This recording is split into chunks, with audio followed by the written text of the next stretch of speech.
Everybody warm and cozy? All right.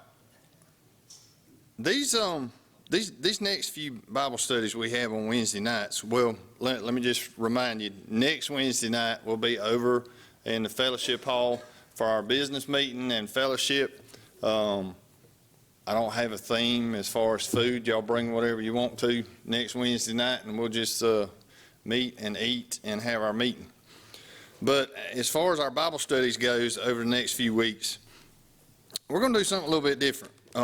As Christians, we are promised positive emotions. Okay, let's just think about this. What are some of the positive emotions that we're promised as Christians? I'll give you one right off the bat. Joy. Okay? Can anybody name another one? Peace, joy, peace, hope. Anybody else? Joy, peace, hope. Salvation. How about love? Love, you're supposed to have love. Anything else? What else? Confidence, courage, faith, understanding, wisdom. All these things are things that God has promised to His followers. Say that again. Patience, supposed to come. Anything else? Protection. I mean, there's all kind of positive things, and you hear sermons on courage, you hear sermons on faith, you hear sermons on love, but I want to kind of, in the next few weeks, I want to flip it, okay? Because, good evening, a lot of times what we don't like to talk about is the negative emotions that we go through as Christians. And so we're going to kind of hit on these things, like I'll give you one, not for tonight. Anger. Does anybody ever deal with anger? No? Yes? Maybe? Okay. Does anybody ever deal with fear? Maybe. Does anybody deal with y'all said patience? Does anybody ever deal with impatience? Huh? Temper. Some people deal with temper.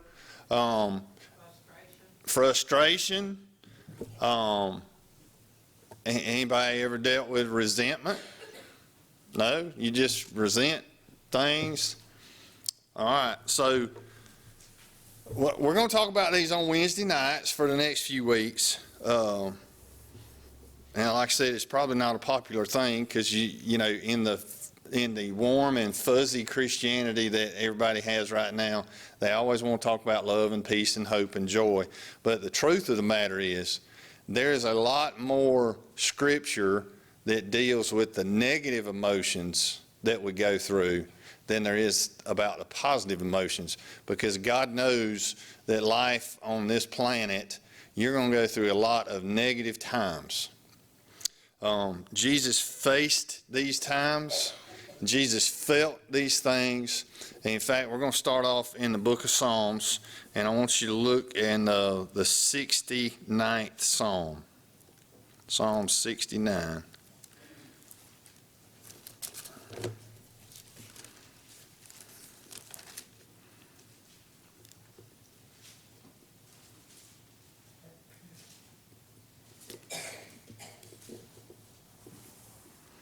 All right, Psalm 69. I want you to look at verse 6. It says, "Let not them that wait on thee, O God of hosts, be ashamed for my sake. Let not those that seek thee be confounded for my sake, O God of Israel. Because for thy sake I have borne reproach, shame hath covered my face. I am a stranger unto my brethren, and an alien unto my mother's children." Sherry, you know I'm going to call on you for verse 8. I have become a stranger to my brothers, and a foreigner to my mother's sons. I have become a, say that again? I have become a stranger to my brothers, stranger to my brothers, and a foreigner to my mother's sons. and a foreigner to my mother's sons. Now, a lot of Bible scholars with a lot more knowledge than me feel like that Psalm 69 and verse 8 is a prophecy. It's a prophetic verse, and it's talking about Christ, and it's talking about the fact that Christ is going to have brothers and sisters, and that somehow, in some way, even though they're going to be raised with him in the same house, with the same mother, and the same earthly father, that they're going to reject Christ. And the Bible scholars feel like this is a verse talking about prophecy about Jesus and his family hundreds and hundreds and hundreds of years down the road. So let's turn to the book of John, and John chapter 7. John chapter 7.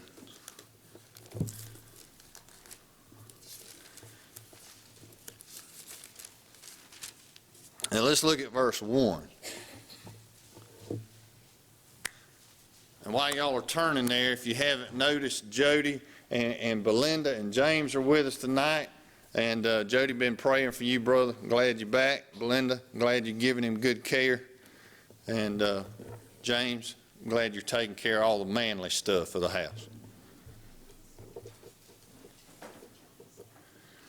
All right, John chapter 7 and verse 1. It says that after these things, Jesus walked in Galilee, for he would not walk in, now my Bible says Jewry, but in other words, it's in the Jewish territories. He was staying out of the Jewish territories. Why? It says why? Because the Jews sought to kill him. It says, now the Jews' feast of the tabernacles was at hand. And his brethren therefore said unto him, depart hence and go into Judea, that thy disciples also may see the works that thou doest.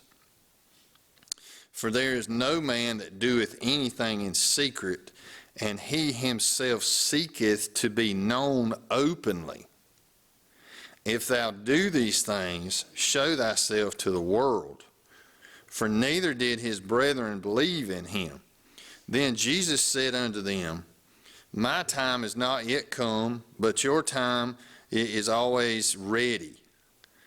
The world cannot hate you, but me it hateth, because I testify of it that the works thereof are evil.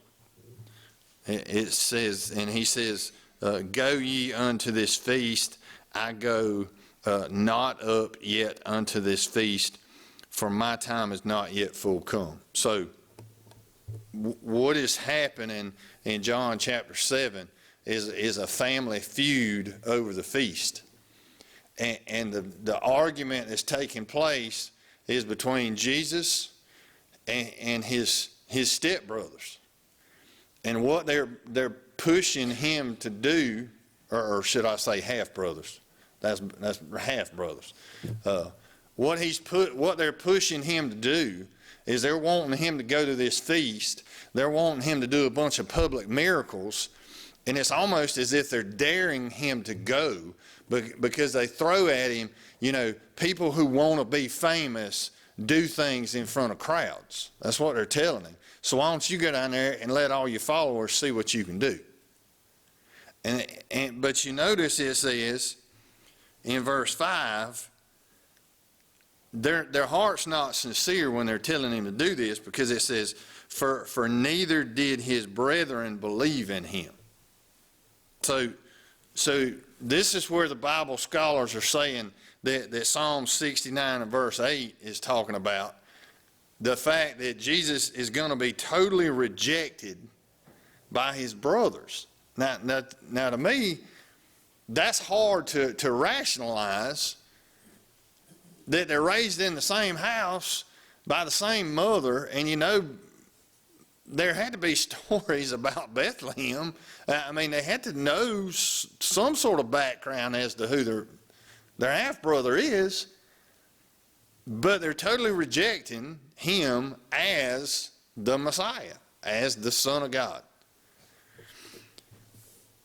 Now, this may even be harder for you to realize, and maybe you have never had to deal with it. Maybe you haven't. But there are people that are rejected by their family simply because of their faith. That when a person makes a profession of faith, or a person, tries whatever point in their life, they go, hey, I'm going to get serious about this Christian walk, and God starts changing their hearts and changing their habits and changing their words and changing their actions.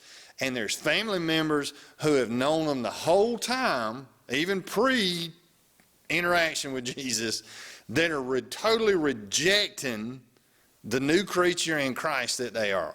Now, like I said, you may have never had to deal with this. You may not. This may be something you don't even comprehend, because maybe you've always had a supportive family, and you've never had to deal with any kind of rejection or ridicule. But Jesus did.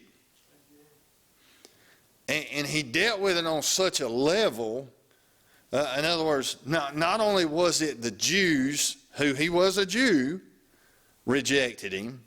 The Bible talks about them that he was the cornerstone, and they were rejecting it. He was like a stumbling block. But not only did his Jewish brothers reject him, but so did his physical blood.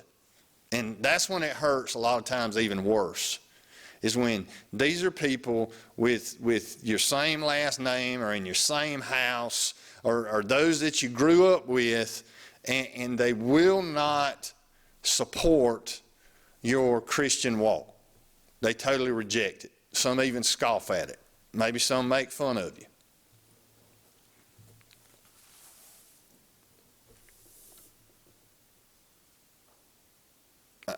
Does that make sense? A hush kind of fell over the place. This isn't popular sermon topics. I understand that. But it's something that people deal with constantly. It's stuff that people deal with inside this congregation, inside our group.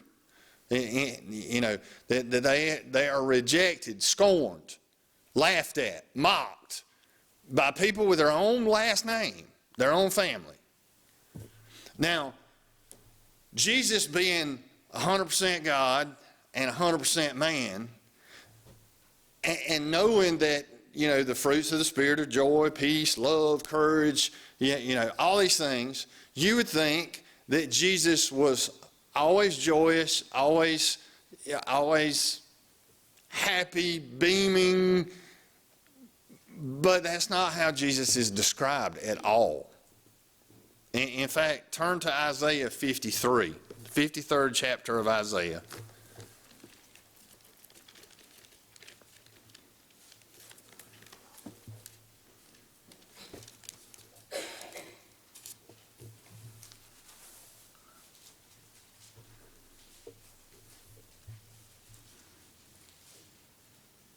And look at verse 1.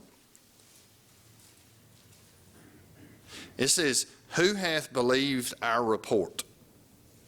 And to whom is the arm of the Lord revealed?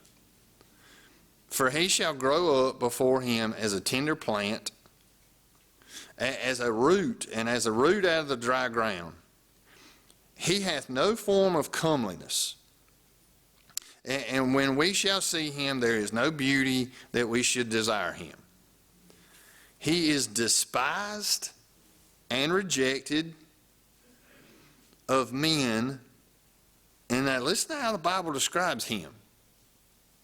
He gives himself this description: a man of sorrows and acquainted with grief.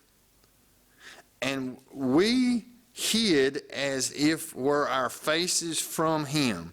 He was despised, and we esteemed him not. In other words, he was hated and the people really didn't care that he was hated. He was rejected, and the people that were rejecting him really didn't have a heart, because, sometimes people reject you and then they go, gosh, I shouldn't have been that way. I shouldn't have been that hard towards Steve, or I shouldn't have said those things that I said to Miss Alice Sue. I should have been nicer to her. But the people's emotions towards him, there was no remorse at all. In verse 4 it says, surely he hath borne our griefs, and he hath carried our sorrows, yet we did esteem him stricken, smitten of God, and afflicted. But he was wounded for our transgressions, he was bruised for our iniquities. The chastisement of our peace was upon him, and with his stripes we are healed. Now, despised and rejected, a man of constant sorrow. That really doesn't fall into the fluffy Christianity that's being laid out there today, that, hey, as a Christian, you're always going to be happy and you're always going to be filled with joy, and nothing is going to bother you no matter what anybody says to you. It's not, sticks and stones, you just keep forgiving and just everything's going to be fine. Well, that's not the truth, or there would not be so many scriptures in the Bible telling us how to deal with these emotions. If Jesus was a man of constant sorrow, there's going to be times in a Christian's walk that they are filled with sorrow. And if Jesus was despised and rejected, there's going to be times that Christians are despised and rejected. In fact, he said very plainly, if they hated me, they're going to hate you. The servant is not greater than the master. He said that there's going to be houses divided, that there's going to be sons against mothers, and fathers against daughters, and brothers against brothers. That this Christianity, this Christian walk, followers of Christ, is literally going to divide houses, split houses up, split marriages up, turn kids against mothers. Sounds crazy, but it's true. This is real life, and this is the real family that we have, our earthly families. And go to the book of Hebrews. We studied Hebrews a couple of weeks ago, but go back to the book of Hebrews and look at chapter 11.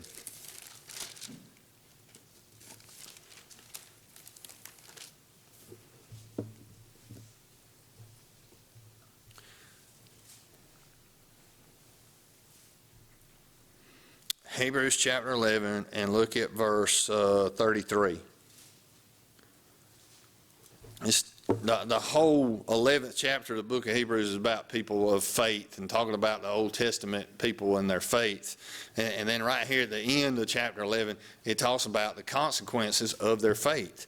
And it says, who through faith subdued kingdoms, wrought righteousness, obtained promises, stopped the mouths of lions. It's talking about all the major powerful miracles that having faith had. But then it kind of changes gears, and it says, quenched the violence of fire, escaped the edge of the sword, out of weakness were made strong.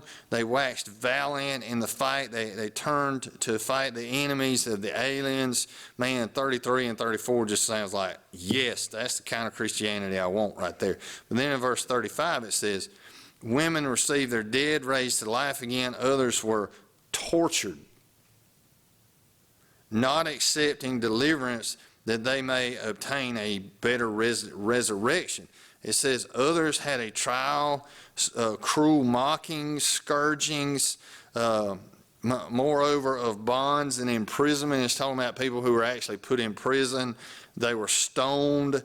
They were sawn asunder. I don't even want to think about what that means. They were tempted. They were slain.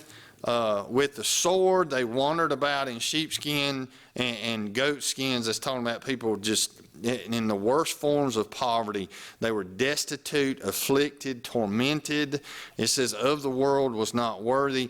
They wandered in the deserts and in the mountains and in the dens and caves of the earth. And these all, having obtained a good report through faith, received not the promise. Now, here's the thing. When you read about a lot of these stories where people were stoned and where people were imprisoned and where people were beaten for their faith, the crazy thing is they weren't beaten and imprisoned a lot of times. Now, sometimes they were, but a lot of times it wasn't by pagan countries. It was by their own people. Sometimes it was by their own families. It's crazy to think that. Stoned, rejected because of your faith by your family. That's tough. We could take it a step further and say sometimes it's by your own church family. And that's tough. You're rejected, scorned, beaten.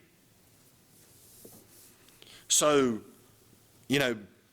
there's people now, and like I said, it may not be you, it may not be anybody in this room, but there are people now that are dealing with that form of rejection on a personal level from their own family. Now, the good thing is, and this is just one of the many, many benefits of being a follower of Christ, is that God replaces your physical family with spiritual family. And what you find is you never feel that you're without. That the Lord just moves people into place. And they're people who don't have your last name, but they've got your back. Golly, they got your back. Friends that are closer than a brother. Church members who are closer than a mother and a father. I mean, people that you know that you know that you know, if you need them, they'll be there. So God just assembles this other family where our earthly family falls. We have people. In fact, let me give you some of the things that God does when we go through these times of rejection. Go to 1 Peter just for a minute. 1 Peter chapter 2.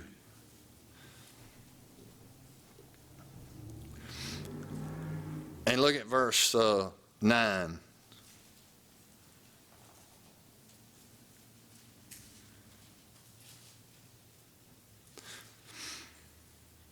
It says, but you are a chosen generation.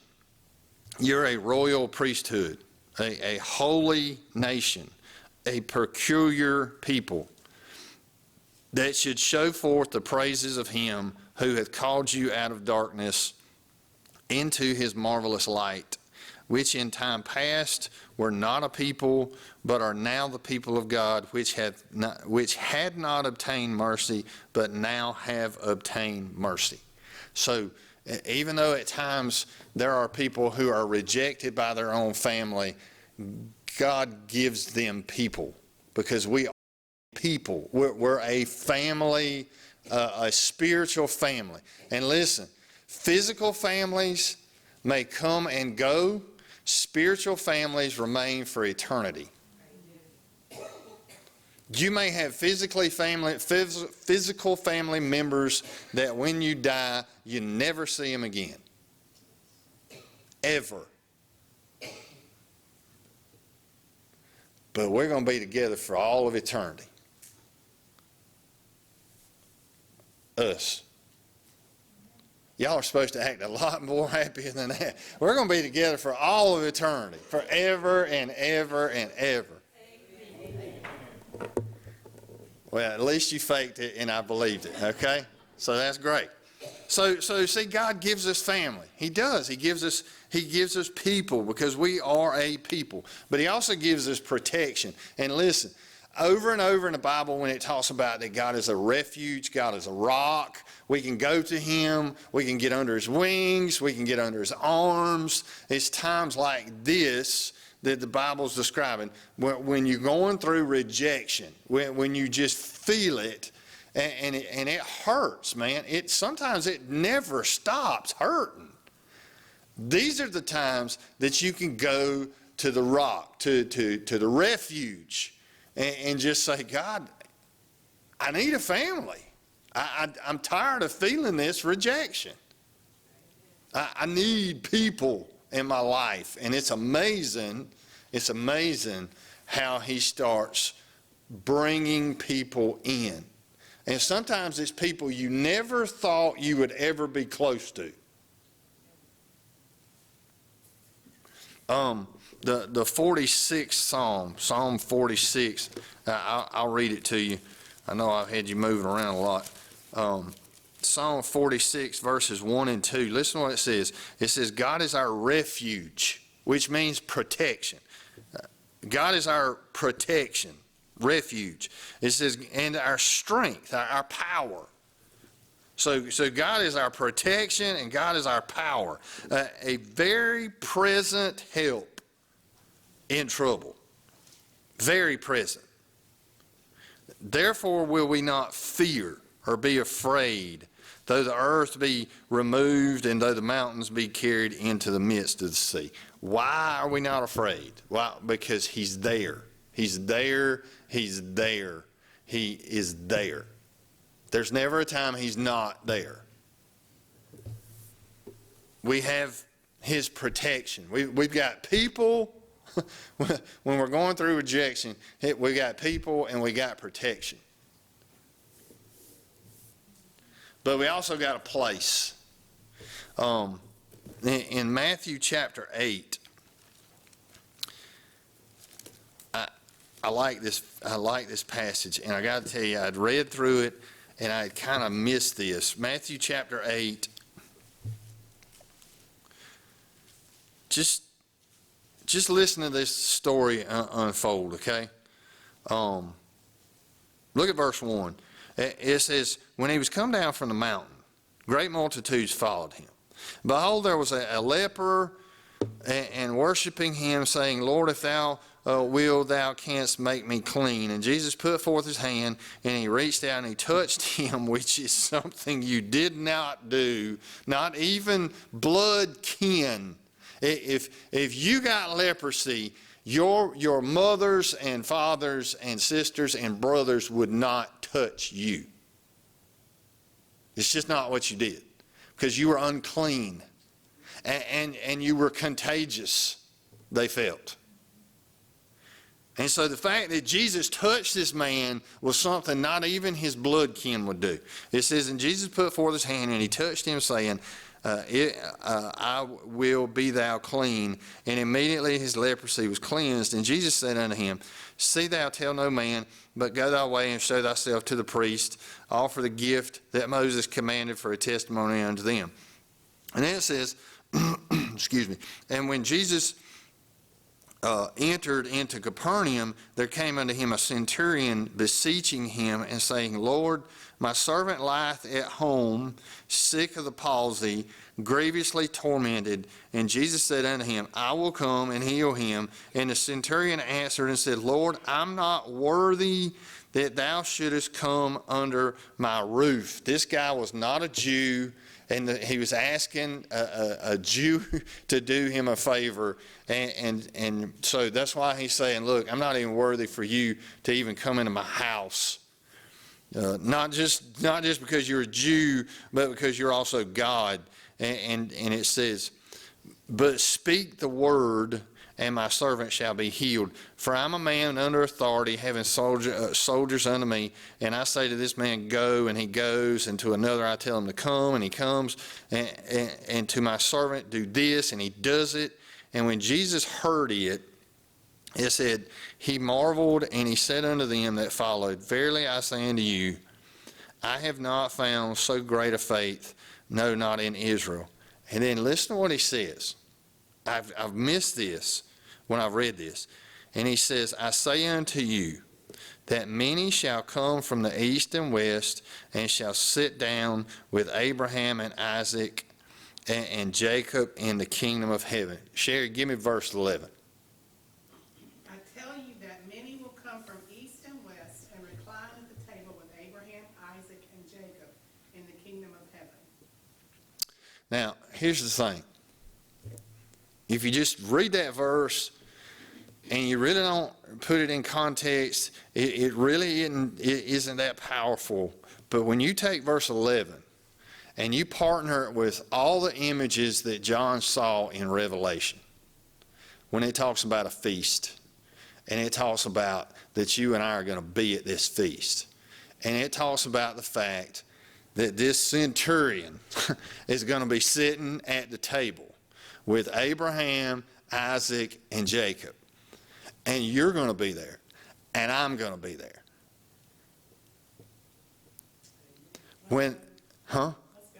When there's family that won't even let people at their table because of their faith or their beliefs,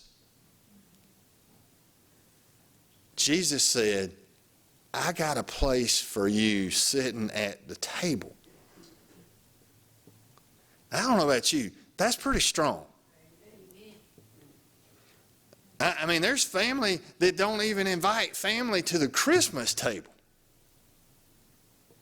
or the Thanksgiving table or the wedding.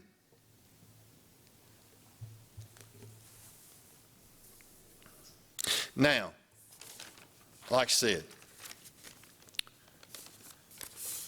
and I want to finish with this. None of you in this room may understand that feeling of rejection. You may not. But you may come into people and in contact with people that do. And here's the crazy thing. And you may have never realized it. You may be somebody's substitute sister. Well, not you, Steve. Or Steve. You may be somebody's substitute brother. You may be somebody's substitute dad.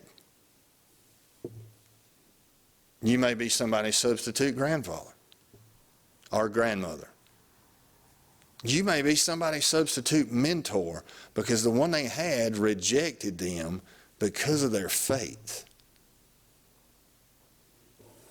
You see, there's people in our church that have dealt with rejection. And you're closer to a sister than they've ever had. You're closer to a brother than they've ever had. And we don't even realize it.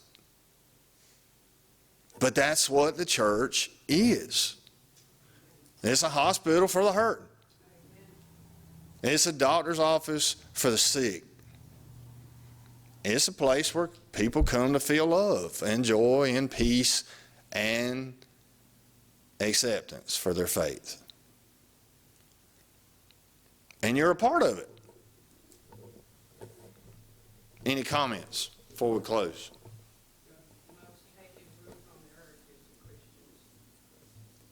Absolutely. Anybody else?